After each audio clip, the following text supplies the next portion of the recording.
Buenas noches. Ya se va a presentar el grupo número 4, que está conformado por Casanova Molina, Kiara Yajaira, Ama Prado, Yasli Anel y Maldonado Campuzano, Luis Alberto. Computadora y biografía de von Neumann y la arquitectura que él creó. En introducción a la computadora tenemos que la computadora es una máquina digital que puede ser programable, que es capaz de procesar grandes cantidades de datos a altas velocidades. Y esto hace que presente información útil al usuario o transmitiéndolo a otros tipos de sistemas. Su presencia ha transformado la forma de procesar información, trabajar, comunicarse a distancia, y disfrutar del ocio. Otra definición podría ser que la computadora es una máquina digital programable que ha evolucionado desde instalaciones enormes a dispositivos portátiles, transformando la forma de trabajar y comunicarse. Otra podría ser una computadora, también se conoce como un dispositivo electrónico que procesa información mediante instrucciones programadas, combinando hardware y software para diversas tareas. Ahora voy a hablar sobre la biografía de von Neumann, la persona que se puede apreciar en la imagen. Se conoce que él se llamaba John von Neumann y su nombre húngaro era János Lajos Neumann. Nació el 28 de diciembre de 1903 en Budapest, Hungría, y falleció el 8 de febrero de 1957 en Washington, D.C., Estados Unidos. Un- y por eso tuvo nacionalidad de húngaro o estadounidense. Él estudió en la Universidad de Budapest y sacó un doctorado de matemáticas en el año de 1926. También estudió química en Berlín y Zúrich. De profesión fue matemático, físico y científico de la computación. Eh, tuvo a- Contribuyó en varias áreas como en la que sacó doctorado, que fue matemática pura, física cuántica, teoría de juegos, eh, teoría de cibernética, de autómatas, o sea, de casi inteligencia artificial automática, autónoma. Contribuciones que él tuvo que destacaron más que esta fue su arquitectura, que se conoce como la arquitectura de von Neumann, que es la base de todas las computadoras modernas. También desarrolló la teoría de juegos, que lo usó junto con Oscar Morgenstern, y también aportes fundamentales a la formulación matemática de la mecánica cuántica. También participó en el desarrollo de la computadora ENIAC y el proyecto Manhattan. Tuvo un libro que lo publicó que se llamaba Mathematical Foundations of Quantum Mechanics. Creo que era mecan- Fundación de las Matemáticas en la Mecánica Cuántica, algo así, que fue en el año 1932 que sacó ese libro. También se lo conoció como un miembro de un instituto de estudios avanzados de Princeton, y también fue conocido como una figura importante en el desarrollo de la tecnología de la computadora y la ciencia nuclear por el proyecto Manhattan. Em, ya, ahora voy a hablar sobre los buses de datos antes de hablar de la arquitectura de la computadora. En los buses de datos tenemos que Son buses, hay tres tipos de buses de direcciones, de datos. Ay, ¿cuál era el otro? Los de direcciones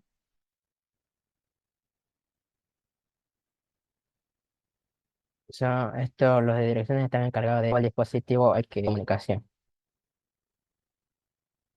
También tenemos los de datos.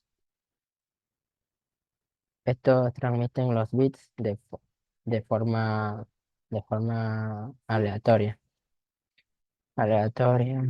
Y tenemos los buses de control, que son los encargados de mandar señales de arbitraje entre los dispositivos. Ahora, después de haber dado esto, vamos a ingresar a lo que es el CPU y toda su parte. El CPU cuenta de dispositivo de entrada, dispositivo de salida, también de registro, del reloj, de la ALU, de la caché, de la unidad de control y de la memoria principal que está compuesta por RAM y ROM. De RAM es Random Access Memory, que es memoria de acceso aleatorio, y de ROM es Read Only Memory, memoria de solo lectura. Memoria de solo lectura, sí. Ya, vamos a hablar de los dispositivos de entrada. Dispositivos de entrada. Se, se conoce como el hardware para el cual se introduce los datos como instrucciones en la computadora. Un ejemplo es el teclado, el escáner, un ratón, también puede ser los micrófonos. El CPU también, no, esto también, el CPU, sus siglas en inglés, Central Processing Unit, unidad de procesamiento, unidad central de procesamiento, CPU. Dentro de la CPU encontramos los registros. la- Estos son empleados para controlar las instrucciones en ejecución. Y también maneja el direccionamiento y proporciona almacenamiento temporal. Al lado de los registros tenemos el reloj. El reloj controla la velocidad a la que trabaja la computadora, que es ciclos por segundo y se mide en Hz. La unidad aritmética lógica se la conoce como lógica. La unidad aritmética lógica, conocida como ALU, sí, ALU. Esta se encarga de realizar operaciones matemáticas como son sumas, restas, multiplicación y división. Y lógicas del procesador como mayor que, menor que, igual, que son AND, OR, AND y NOT, que son como condicionales. A la, y por parte también tenemos la memoria caché, que es la memoria interna de alta velocidad, que está, está provista por el procesador. Y la cantidad de esta misma se mide en bytes y esta puede variar entre procesadores. Algunos tienen solo 128 kilobytes. Esto, esto es como una regla que a mayor memoria caché, menor es la lectura a la memoria principal, RAM. Por eso, por eso será mayor la velocidad del proceso. Y tenemos la unidad de control. Esta, esta se encarga de buscar las instrucciones en la memoria principal, las decodifica y ejecuta, empleando para ello la ALU si es necesario. Dentro de la unidad control también tenemos el contador de programa. Eh, como que apunta o localiza al localizador de la memoria RAM. Contiene también la dirección de próximas instrucciones a ejecutar dentro de un ciclo de instrucciones que existe,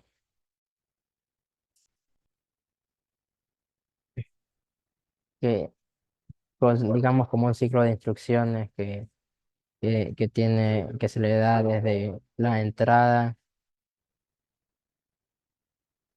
desde la entrada desde los dispositivos de entrada que es el teclado hasta los dispositivos de salida que es el monitor donde ya muestran el final de todas las instrucciones.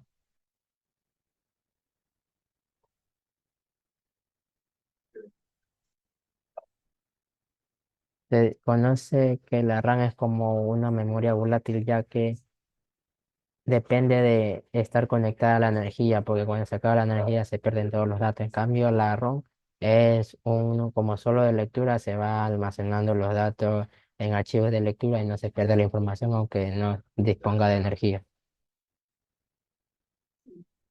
Gracias, gracias. Sígueme, siguiente compañera. A continuación, seguimos con las generaciones de la computadora. La primera generación surgió desde 1951 a 1958. Estaban construidas por válvulas de vacío. Su lenguaje de programación de máquina eran tan bajos. Eran programados con lenguaje de máquina de bajo nivel. La entrada y salida de datos con tarjeta perforada. Eran equipos sumamente grandes y pesados y generaban mucho calor, como podemos ver en la imagen. Con características de gran tamaño, alto consumo energético e ingreso con tarjeta perforada. En este mismo año, en esta misma primera generación, se creó la ENIAC, considerada a menudo una de las computadoras digitales en la historia. No es un modelo de producción, sino una máquina experimental. Era programada en sentido actual. Se trataba de un enorme aparato, construida con 18.000 tubos de vacío y pesaba 27 toneladas. Era capaz de efectuar 5.000 sumas por segundo. También se creó la SBAC. Fue una de las primeras computadoras electrónicas con propósito general. Fue una de las computadoras más avanzadas que la ENIAC, con características como con arquitectura de Neumann. Una de las computadoras en utilizar la arquitectura de Neumann, la memoria de unidad de procesamiento. La SBAC fue utilizada para cálculo científico, análisis de datos, simulación y desarrollo de software. También se creó la UNIVAC 1. Fue la primera computadora diseñada para uso administrativo y negocio, para la ejecución más rápida de grandes cantidades aritméticas. La importancia de la UNIVAC, fue la primera computadora comercial para propósito general. Estableció un estándar para las computadoras comerciales. Amplió el uso de las computadoras, hizo que las computadoras fueran más accesibles para las empresas y organizaciones. También se creó la IBM 701. Estos equipos empleaban tarjetas perforadas que habían sido inventadas en los años de la Revolución Industrial. Su velocidad de procesamiento era capaz de realizar 17.000 operaciones por segundo. Además, la IBM 701 utilizaba tambor magnético. Una tecnología avanzada permitía un acceso más rápido a los datos. La segunda generación surgió desde 1959 a 1964. Estas computadoras reemplazaron a las válvulas de vacío por los transistores. Son más pequeñas, consumen menos energía que las anteriores, menos electricidad. Una de las características que tienen estas se programaban con lenguaje de alto nivel, ingreso de datos con tarjeta perforada. Un ejemplo de las computadoras de la segunda generación, se creó el PDP-1, un dispositivo desarrollado en 1960 para fines de investigación científica y donde se jugó el primer videojuego en la historia que se llama Space War. Seguimos con la tercera generación de la computadora, que surgió desde 1964 a 1971. Emergieron con el desarrollo de los circuitos integrados, pastilla de silicio en la que se colocaban miles de componentes electrónicos en una integración de miniatura. Las computadoras nuevamente se hicieron más pequeñas, más rápidas, dependían de menos calor y energéticamente más eficientes. A partir de esta generación, se comenzaron a utilizar lenguajes de programación de alto nivel, de forma masiva como la COBOL, Fortran y Pascal, etc. Una de las características que tenía esta generación eran que era menos consumo de energía, aumento de fiabilidad y flexibilidad y un teleproceso.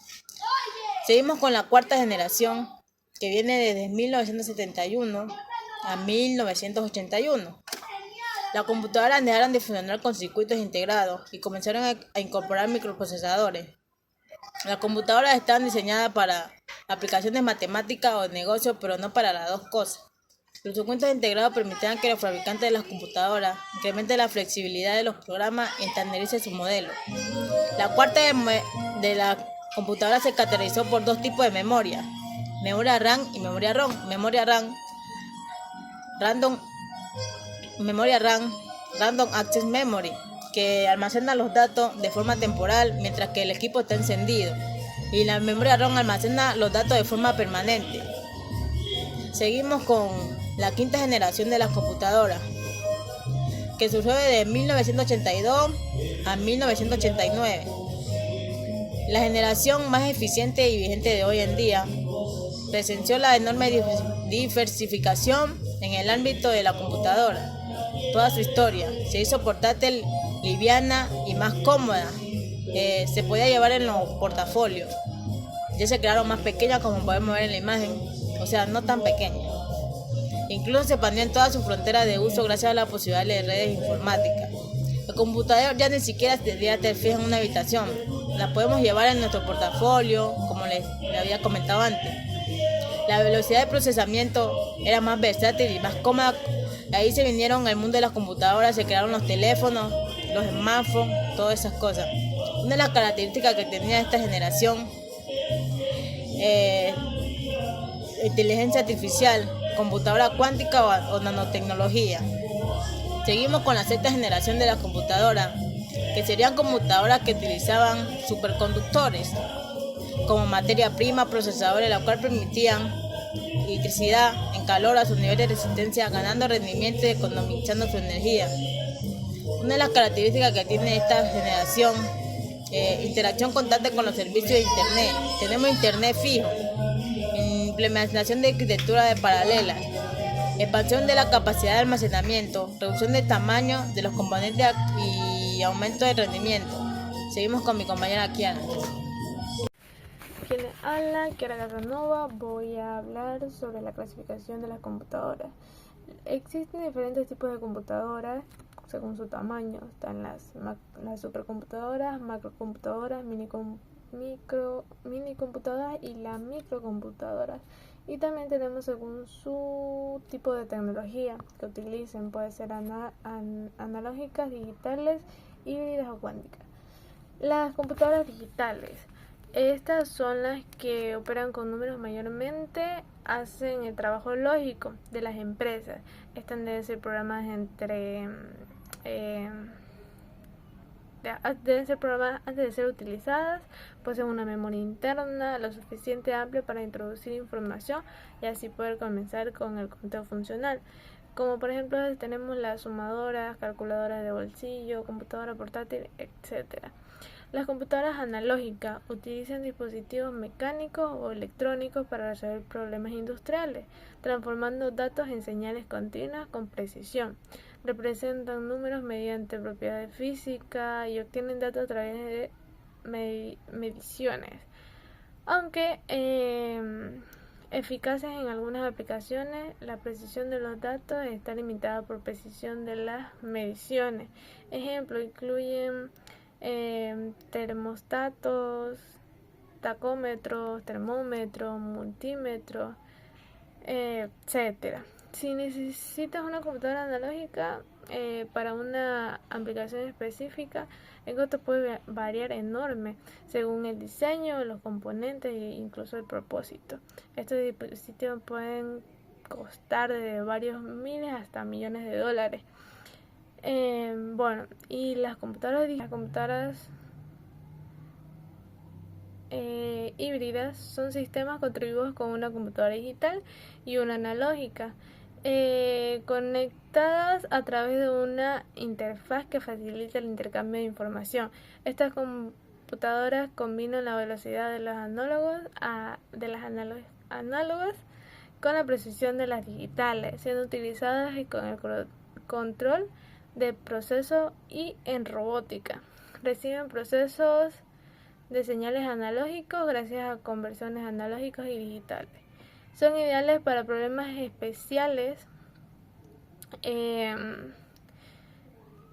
Los datos de entrada son convertidos a dígitos. Ejemplo, computadoras híbridas incluyen el control de radar, de defensa de Estados Unidos y de vuelos comerciales, así como las máquinas médicas como electrodiagramas y cardiogramas. Bueno, la composición de un ordenador cuántico es la más sencilla que las de uno convencional y no tiene memoria ni procesador. Estos equipos limitan a un conjunto de qubits que sirven de base para su funcionamiento. También existe la cuántica. La clasificación según su finalidad. Se clasifican de acuerdo a su propósito. Tienen su propósito específico y el propósito general. El propósito específico.